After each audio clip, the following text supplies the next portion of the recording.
ಎಲ್ಲರಿಗೂ ನಮಸ್ಕಾರ. ಇವತ್ತಿನ ಬ್ರೇಕ್ಫಾಸ್ಟ್ಗೆ ನಾನು ನಮ್ಮ ಮನೆಯಲ್ಲಿ ಟೊಮೆಟೊ ಬಾತ್ನ ಯಾವ ರೀತಿ ಮಾಡೋದು ಅಂತ ಈ ವಿಡಿಯೋದಲ್ಲಿ ತೋರಿಸ್ಕೊಡ್ತಾ ಇದ್ದೀನಿ. ತುಂಬ ಟೇಸ್ಟಿಯಾಗಿರುತ್ತೆ. ಈ ಟೊಮೆಟೊ ಬಾತ್ನ ಯಾವ ರೀತಿ ಮಾಡೋದು ಅಂತ ನೋಡೋ ಮುಂಚೆ ಯಾರೆಲ್ಲ ಇನ್ನೂ ನನ್ನ ಚಾನಲ್ನ ಸಬ್ಸ್ಕ್ರೈಬ್ ಮಾಡಿಲ್ವೋ ಸಬ್ಸ್ಕ್ರೈಬ್ ಮಾಡ್ಕೊಳ್ಳೋದನ್ನು ಮರಿಬೇಡಿ. ಮೊದಲಿಗೆ 1.5 ಗ್ಲಾಸಷ್ಟು ಅಕ್ಕಿನ ಒಂದು ಬೌಲ್ಗೆ ಹಾಕ್ಕೊಂಡು ಇದನ್ನು ವಾಶ್ ಮಾಡಿ ನೆನೆಯೋದಕ್ಕೆ ಬಿಡಬೇಕು. ಈಗ ಒಂದು ಮಿಕ್ಸರ್ ಜಾರ್ಗೆ ಒಂದು ದೊಡ್ಡ ಬೆಳ್ಳುಳ್ಳಿ ಅಥವಾ ಚಿಕ್ಕದಾದರೆ 2 ತಗೋಬೋದು. ಹಾಗೆಯೇ 1 ಇಂಚಷ್ಟು ಶುಂಠಿ ಮತ್ತು 1 ಇಂಚು ಚಕ್ಕೆ ಹಾಗೂ 4 ಲವಂಗ ಹಾಕ್ಕೊಂಡು ಇದನ್ನು ತರಿಯಾಗಿ ಒಂದು ಸ್ವಲ್ಪ ಪೇಸ್ಟ್ ಮಾಡ್ಕೋಬೇಕು. ಈಗ ಇನ್ನೊಂದು ಮಿಕ್ಸರ್ ಜಾರ್ಗೆ ನಾನಿಲ್ಲಿ 5 ಮೀಡಿಯಮ್ ಸೈಜ್ ಟೊಮೆಟೊನ ತೊಗೊಂಡಿದ್ದೀನಿ. ಹಾಗೆಯೇ ಒಳ್ಳೆ ಕಲ್ಲರ್ಗೋಸ್ಕರ ಹಾಗೆಯೇ ಟೇಸ್ಟ್ಗೋಸ್ಕರ ನಾನಿಲ್ಲಿ 4 ಬ್ಯಾಡಗೆ ಮೆಣಸಿನ್ಕಾಯಿನ ತೊಗೊತಾ ಇದ್ದೀನಿ. ಇದು ಒಳ್ಳೆ ಟೇಸ್ಟ್ ಕೊಡುತ್ತೆ, ಹಾಗೆ ಕಲ್ಲರ್ ಸಹ ತುಂಬ ಚೆನ್ನಾಗಿ ಬರುತ್ತೆ. ಈಗ ಇದನ್ನು ನೀರೇನೋ ಹಾಕ್ದಿರ ನುಣ್ಣಗೆ ಈ ರೀತಿ ಪೇಸ್ಟ್ ಮಾಡ್ಕೋಬೇಕು. ನೋಡಿ ಕಲ್ಲರೇ ಎಷ್ಟು ಚೆನ್ನಾಗಿ ಕಾಣಿಸ್ತಾ ಇದೆಯೋ. ಈಗ ಒಂದು ಕುಕ್ಕರ್ಗೆ 4ರಿಂದ 5 ಚಮಚ ಎಣ್ಣೆ ಹಾಕ್ಕೊಂಡು ಹಾಗೆಯೇ 1 ದೊಡ್ಡ ಚಮಚ ತುಪ್ಪ ಹಾಕ್ಕೊತಾ ಇದ್ದೀನಿ. ತುಪ್ಪ ಬಿಸಿ ಆದಮೇಲೆ 2 ಬಿರಿಯಾನಿ ಎಲೆ, 1 ಮರಾಠಿ ಮೊಗ್ಗು, 1 ಸ್ಟಾರ್ ಹೂವು, 1 ಏಲಕ್ಕಿ, ಹಾಗೆಯೇ ಒಂದು ಸ್ವಲ್ಪ ಕಸೂರಿ ಮೇಥಿ ಹಾಕ್ಕೊತಾ ಇದ್ದೀನಿ. ನಿಮ್ಮ ಹತ್ರ ಏನಾದರೂ ಹಸಿ ಮೆಂತ್ಯ ಸೊಪ್ಪಿದ್ದರೆ ಅದನ್ನೇ ಒಂದು ಹಿಡಿಯಷ್ಟು ಹಾಕ್ಕೋಬೋದು. ಹಾಕ್ಕೊಂಡ್ರೆ ತುಂಬ ಚೆನ್ನಾಗಿರುತ್ತೆ.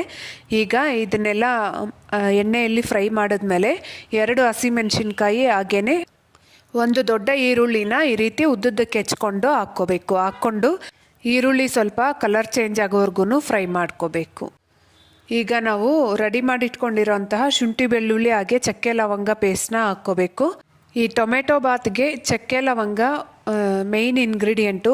ಹಾಕಿದ್ರೆ ಟೇಸ್ಟ್ ಮಾತ್ರ ತುಂಬ ಚೆನ್ನಾಗಿರುತ್ತೆ. ಈಗ ಈ ಪೇಸ್ಟ್ನ ಚೆನ್ನಾಗಿ ಎಣ್ಣೆಯಲ್ಲಿ ಫ್ರೈ ಮಾಡ್ಕೊಂಡಾದ್ಮೇಲೆ 1 ಹಿಡಿಯಷ್ಟು ಪುದೀನ ಸೊಪ್ಪನ್ನ ಹಾಕ್ಕೊತಾ ಇದ್ದೀನಿ. ಅದನ್ನು ಸಹ ಎಣ್ಣೆಯಲ್ಲಿ ಒಂದ್ಸರಿ ಫ್ರೈ ಮಾಡಿ ಇಟ್ಕೋಬೇಕು. ಈಗ ನಾನಿಲ್ಲಿ ಒಣಗಿರೋ ಬಟಾಣಿನ ನೆನೆಸಿಟ್ಕೊಂಡು ಹಾಕ್ಕೊತಾ ಇದ್ದೀನಿ. ಈ ಬಟಾಣಿನ ಈಗ ಎಣ್ಣೆಯಲ್ಲೇ ಹಾಕ್ಕೊಂಡು ಒಂದು ಸ್ವಲ್ಪ ಫ್ರೈ ಮಾಡಿಕೊಂಡ್ರೆ ಚೆನ್ನಾಗಿ ಬೇಯುತ್ತೆ. ಈ ಟೊಮೆಟೊ ಬಾತ್ಗೆ ನಾನು ತುಂಬ ಮಸಾಲೆ ಸಹ ಹಾಕ್ತಾಯಿಲ್ಲ, ಬಟ್ ಟೇಸ್ಟ್ ಮಾತ್ರ ತುಂಬ ಚೆನ್ನಾಗಿರುತ್ತೆ. ಒಂದ್ಸರಿ ಈ ರೀತಿ ಟ್ರೈ ಮಾಡಿ ನೋಡಿ, ಮತ್ತೆ ನೀವೇ ಮಾಡ್ತೀರಾ. ಈಗ ನಾನು ರುಬ್ಬಿಟ್ಕೊಂಡಿರೋಂತಹ ಟೊಮೆಟೊ ಪೇಸ್ಟ್ನ ಹಾಕ್ಕೊತಾ ಇದ್ದೀನಿ. ಹಾಗೆಯೇ ಇದಕ್ಕೆ 1/4 ಸ್ಪೂನಷ್ಟು ಅರಿಶಿನ, ಅರ್ಧ ಸ್ಪೂನಷ್ಟು ಅಚ್ಕಾರದ ಪುಡಿ ಹಾಕ್ಕೊತಾ ಇದ್ದೀನಿ. ನಾನಿಲ್ಲಿ ಬ್ಯಾಡಗೆ ಮೆಣಸಿನ್ಕಾಯಿ ಹಾಗೆ ಹಸಿಮೆಣ್ಸಿನ್ಕಾಯಿ ಸಹ ಹಾಕಿರೋದ್ರಿಂದ ಅಚ್ಕಾರದ ಪುಡಿ ಅರ್ಧ ಸ್ಪೂನಷ್ಟು ಹಾಕ್ಕೊತಾ ಇದ್ದೀನಿ. ನೀವೇನಾದರೂ ಬ್ಯಾಡಗೆ ಮೆಣಸಿನ್ಕಾಯಿ ಇಷ್ಟ ಇಲ್ಲ ಅಂದರೆ 1 ಸ್ಪೂನಷ್ಟು ಇಲ್ಲ ನಿಮ್ಮ ಖಾರಕ್ಕೆ ತಕ್ಕಂಗೆ ಅಚ್ಕಾರದ ಪುಡಿ ಹಾಕ್ಕೊಂಡು ಮಾಡ್ಕೋಬೋದು. ಹಾಗೆಯೇ 1 ಸ್ಪೂನಷ್ಟು ಧನಿಯಾ ಪುಡಿ ಸಹ ಹಾಕ್ಕೊಂಡು ಇದನ್ನು ಒಂದು ಸರಿ ಚೆನ್ನಾಗಿ ಮಿಕ್ಸ್ ಮಾಡಿ ಪ್ಲೇಟ್ ಮುಚ್ಚಿ ಇದನ್ನು ಎಣ್ಣೆ ಬಿಡೋವರೆಗೂ ಫ್ರೈ ಮಾಡ್ಕೋಬೇಕು. ಈ ಸ್ಟೆಪ್ನ ಕರೆಕ್ಟಾಗಿ ಫಾಲೋ ಮಾಡಬೇಕಾಗತ್ತೆ.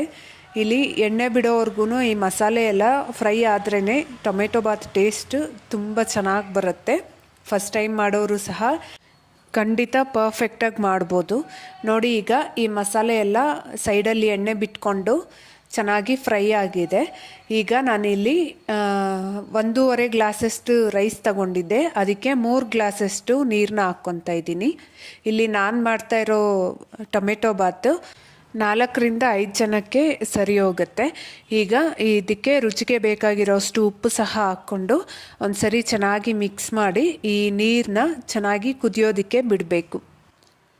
ಈಗ ಒಂದು 5 ನಿಮಿಷ ಆದಮೇಲೆ ನೀರು ಸಹ ಚೆನ್ನಾಗಿ ಕುದೀತಾ ಇದೆ.